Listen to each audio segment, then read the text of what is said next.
which is the Center for Democracy and Development, Professor Adele Jinodu. Thanks a lot for joining us on the program as well. So, Shane, why don't you... All right, let me quickly just, I guess they've been listening. This portion is very important, and we're looking at the collection rate. So what I did was to do a short movie for you of the collection. And if you take a look at how the collection rate went, so Katsina has the highest, followed by Taraba, 97% collection rate, followed by Gombe, 95% collection rate. Kebbi follows with 95%, 95.13%. Bauchi, 94.84%. Zamfara, 94.7%. And Kaduna, 92.79%. Yobe, 92.39%. Are you taking note of the collection? Most of it are in the north. Enugu, 91.9%. Akwa Ibom, 91.21%. So there you go. So the list of about 10 states with within the region of 90% of PVC collection. We will be looking out what happens in these states tomorrow. If the collection rate is synonymous to the turnout tomorrow, it will be interesting to see the scenario that is playing now. It will be a new trend of voting in Nigeria. I think we have to add a new column beyond registration, accreditation, voter turnout, PVC collection, and then final turnout. Yeah.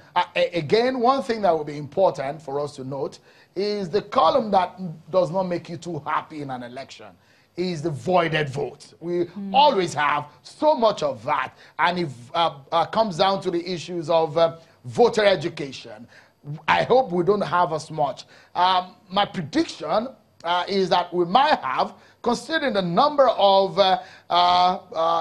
of political parties that we have, Ladi, 3 columns. Yeah, that's what you have.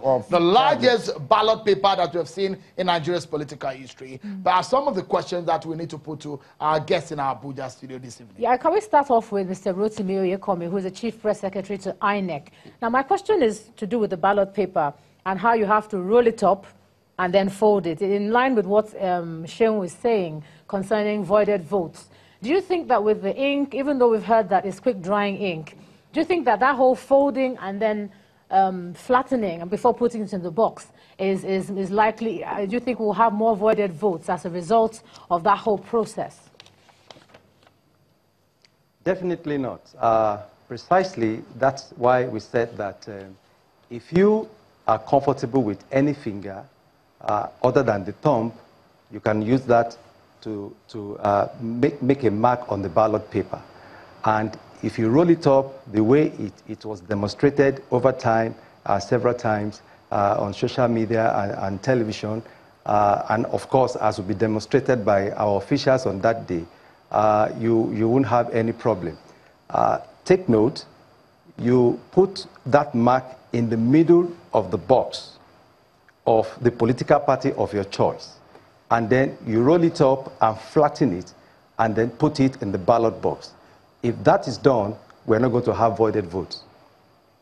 Are you satisfied with the level of voter awareness for this process you've just described? Because it sounds simple, but it looks a bit more complicated than that. There's a particular way of rolling it before flattening it, especially in many of the areas where you have not so literate voters and people who may not be completely aware of precisely how this is supposed to be done. Well, luckily our officials will be there to help out, to demonstrate to voters how to do this, and I hope that that will really help. Yes, of course, because of how big this country is, we cannot say that everybody is aware of how to do it, but we will be able to demonstrate tomorrow and all the polling units so that we can, voters can have a fair knowledge of how to do it. I mean, those who don't have that knowledge before. Professor Jinodu, are you convinced that this would work, especially for the good of the electorate, so that they're able to cast their votes? And reduce the number of voided votes that might arise from this process? I would not want to conjecture on that, because it depends on the environment within which the voter thumbprints is our choice. But I think basically, if we go from what happened in the past, voided votes have not significantly affected or altered results. So I think there definitely will be altered votes. There'll be voided votes, sorry.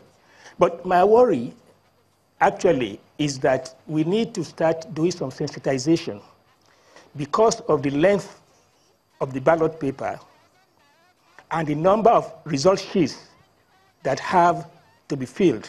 There may be slight delay in announcing results so that people don't get edgy or think that there's something wrong. But it's just that what we have now is of such great magnitude that it will affect the rapidity with which results are collated.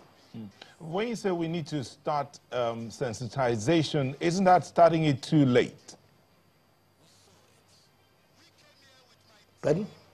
You say we need to start sensitization. Well, there are those who will say that is starting it a bit too late if we have to be doing that now, because that should have been part of the voter education process. I'm not saying it should be done now, because those who are involved in the process, there's been training. But I'm just talking in terms of expectations of the public, that there may be a little bit of a delay from what happened in the past because of the nature of the ballot paper itself and the nature of the amount of papers that have to be filled in terms of the result sheets. So it is simply saying that expectations, we should not expect results immediately, because there are some problems that something has to be done in terms of making sure that you fill the result sheets carefully. If you have about 7 or 10 pages that you have to do, or 7 or 10 pages you have to do, and you have to do it in almost 10 copies of it. So it's a whole lot of work that is involved, and which is due to the number of political parties. So I'm merely saying that a little delay should not lead to anxiety that something wrong is being done somewhere. Okay. So, Mr. Rotimi Oyekomi should make some clarification here for us.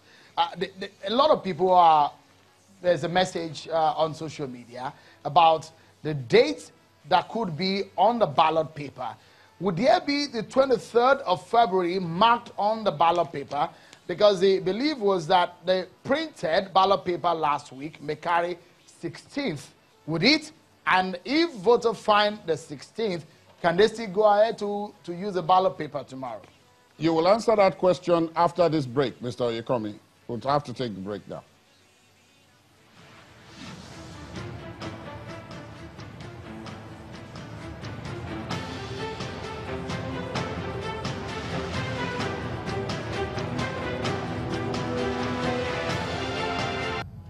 All right, welcome back. Mr. Oyekomi, before the break, there was a question on the table asked by Sheung. Yes, so maybe I should take that question again for those who are just joining us at this time. So that is a big question. I have a sample of the ballot paper here. The question on the mind of a lot of voters tomorrow is, would there be a date marked on the ballot paper? You know, the election was postponed by a week. So a lot of people are saying, if you find the 16th on the ballot paper, should a voter still go ahead to vote if the 23rd of February, that is tomorrow, is not marked on the ballot paper? Thank you very much. I think that the issue of date is not as important than the fact that the smart card readers have been reconfigured. For me, the fact that the smart card readers have all been reconfigured to read the 23rd of February is much more important. And remember, when you are handed the ballot paper, there will be a stamp at the back of it by the presiding officer. So I think that all the fear or anxiety about the ballot paper shouldn't really be. You get to your polling unit tomorrow, you are handed the ballot paper, please cast your ballot, roll up and flatten and put it in the ballot box. It might be, Okay, so it might be late in the day, Ladi, or what do you think? But I think it's very valid because a lot of elitist voters need to know this because a lot of people will believe or think in their minds. If we look at the message that is being circulated on social media now that do not vote if the ballot paper is reading 16th. They're going to rig the election. You have to vote on the one that has the 23rd. Are you saying, because you did not clarify whether or not we will find the 16th or the 23rd? That was actually... Are there any papers like that? Are we going to find a date, specific date? Are you saying we should ignore the date if we find? Thank you, Sheon. If you find the 16th on the ballot paper, don't worry about it. The stamp that will be at the back of the ballot paper will read the current date. And then, more importantly, the smart card readers have been reconfigured to read the current date, and your vote will be valid. So there are some papers out there that are reading 16th? Pardon? I'm asking, Mr. Yekomi, so are you saying that there are some papers out there, some ballot papers out there that have the date on 16th, but we should ignore, and if you see 23rd stamped, then use that one? Is that what you're saying? Well, you know that if you're preparing for an election, you print the ballot papers ahead of time. And if by some act of God or something happened, you change the date, to go back and reprint 421 million ballot papers would be a challenge. That's why I'm saying that voters don't need to worry too much about the date on the ballot paper. First of all, each of the ballot paper will be stamped by the officials at the polling unit. And again, the smart card readers have been reconfigured to read the 23rd of February. So their vote will be valid. Mr. Yekomi, I'm sorry, it will sound like we're flogging this matter, but when it comes to post-election matters, issues like this will come up again, especially for those that are legally minded. They will tell you that there is no legal backing, in quote, for the smart card readers because the amendment to the Electoral Act was not signed. So if you say this, the smart card readers have been reconfigured to show the new date, but the papers, some of the ballot papers still have the old date. Don't just go ahead and use it as far as they are stamped. Again, please reconfirm that they stand valid and they are legal. I have just said that each ballot paper will be stamped before being handed to the voter. Now, the stamp will carry the date 23rd February, which is Saturday. And that date will also be signed, will be signed by the presiding officer. And I think that should be sufficient. To make it valid. Okay. Yes. So another question, Ladi, beyond the issue, perhaps maybe I should move closer to you guys now. One of the things that we've talked about is how you need to fold this, which is very important. Yes. It is state, but perhaps because we have a sample, it might be interesting if we are right. Mr. Yekomi confirmed that we are right. So if the voter thumbprints on the end of the boxes, some will say blow it, okay, so that it dries up. And is it okay to fold it in this manner, like this, the way I'm folding it? Or should you roll it? Is it okay, this, Mr. Yekomi? And put it in the ballot. I'm sure he's watching. Mr. Yekomi? Yes, I'm watching. So is that right? how is that right? Is that procedure right? No, you have to flatten it. Okay. The flattening all right, process. great. You know, great. you hold it and flatten it. So let's assume, let's go over it again. If you're watching, this is the best voting class that you want to be, wherever you may be. So this is it. Mr. Yekomi is the marker, is the external examiner. Examiner, yeah. So if you have your finger marked. Okay, let's mark it. Mark your finger. Oh, yeah. Fantastic. INEC official, right? So, he had and a jacket on earlier. you have to put it in one spot. So when you do it, you perhaps will blow it so that you don't have it. So you don't fold it in this way because usually in the past, this is how ballot papers are being folded. So you don't fold it like this. No. You do it this way. You roll. You roll. Nod your head, Mr. Yekomi, if we're in the right, if we're doing the right thing. so that our viewers can know that the external examiner is agreeing with us. Absolutely. So, and you fold it this way, right? Flatten. And assuming Ijeoma's cup is the ballot box. Have you flattened it? Yes, I flattened it. Yeah, that way. And you put it right in. Is that right? That's right. I hope you flattened it. That's very important. You start from the tip on top, and then roll it carefully until it gets to the end, and then flatten it like this, like twice, so that it becomes flat, and then you drop it in the ballot box. Okay, then there is another question about how far you can travel for those whose houses are not closed to the polling center. How far can you travel? Because there are checkpoints at different... travel by car, you mean? Can you also... Absolutely. Can you also travel by car, or you can go... on foot? On foot. No, you can't. I don't think you can drive without a sticker.